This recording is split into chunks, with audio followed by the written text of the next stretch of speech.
When a wave of popular protesters swept Ethiopia and ushered a new political dispensation in April 2018, one of the key pillars of the reformist agenda of my new administration was upholding the rule of law.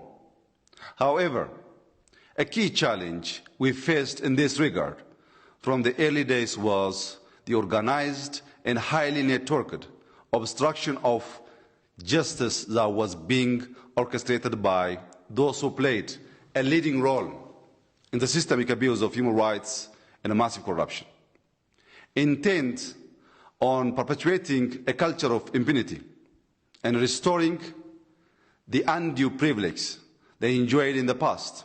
The TPLF old guards have continuously mounted both covert and overt attempts to undermine the people of Ethiopia and our new administration.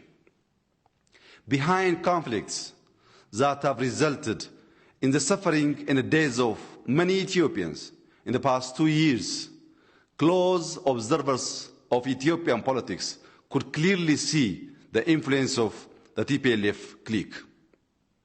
They sponsored, trained, and equipped any force that was willing to engage in violent and illegal acts to derail the transition.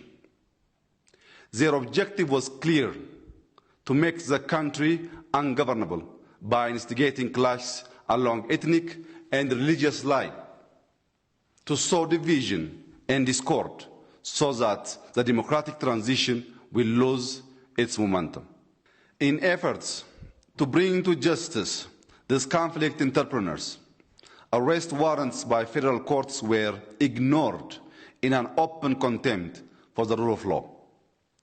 Fugitives from the law assumed official party and state government positions within the Tigray region, and serial obstruction of justice became the hallmark of the TPLF. For more than 2 years, the federal government opted for maximum restraint, even though it was being criticized by citizens, including by the federal parliament, for not taking more measures to apprehend fugitives from law that were at large in the Tigray region. Unfortunately, the responsible and restrained approach of the federal government was perceived as weakness by the fugitives and their clique. When the general election that was scheduled for this year was postponed to 2021 due to COVID-19 through constitutional interpretation and decision of the House of Federation, the TPLF doubled down on their unconstitutional assertion, and in a blunt violation of the Constitution, TPLF adopted its own illegal electoral law, an illegal electoral commission, and conducted an illegal election in which it won all the seats in the regional council. TPLF's illegal acts did not end there. It also undertook a massive military build-up with the objective of intimidating the Ethiopian people and government.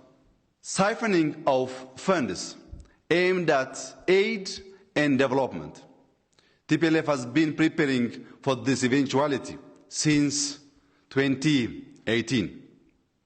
They organized and drafted irregular militias, not even sparing underage recruits. The regional administration increasingly showed its contempt to federal laws, including the Constitution, and continued pushing a half-cooked de facto statehood thesis.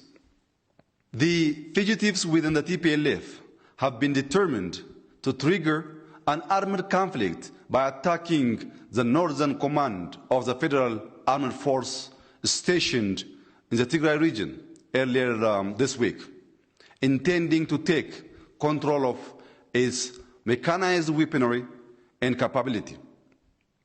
Few days prior to this attack, the regional administration of Tigray publicly declared that they can dictate terms regarding personnel change and movements of the Northern Command, compromising the integrity of the National Defense Force. No federation and constitutional order can tolerate such illegality. That's why the federal government is compelled to undertake a law enforcement operation to defend and protect the constitutional order and uphold the rule of law. A democratic and pluralistic Ethiopia cannot exist without the rule of law. Rule of law, especially in a federal arrangement, requires that both regional states and federal governments respect the constitutional division of power. It is in accordance with this constitutional provision and its duty to enforce federal laws across the whole country that the federal government is undertaking a strategic operation to end impunity and criminality. The federal government counts on all who advocate for justice and rule of law to support this effort. I personally call upon the international community to understand the context and the consistent transgressions by the TPLF clique that have led the federal government to undertake this law enforcement operation that aims to once and for all put an end to impunity and forces aimed at destabilizing the country as well as the region. The Ethiopian people have paid a big price thus far for the criminality of belligerent cliques. Now, we all deserve peace and stability, and this operation aims to end the impunity that has prevailed for years. There should not be any mistake made in treating the federal government as equal with criminal groups.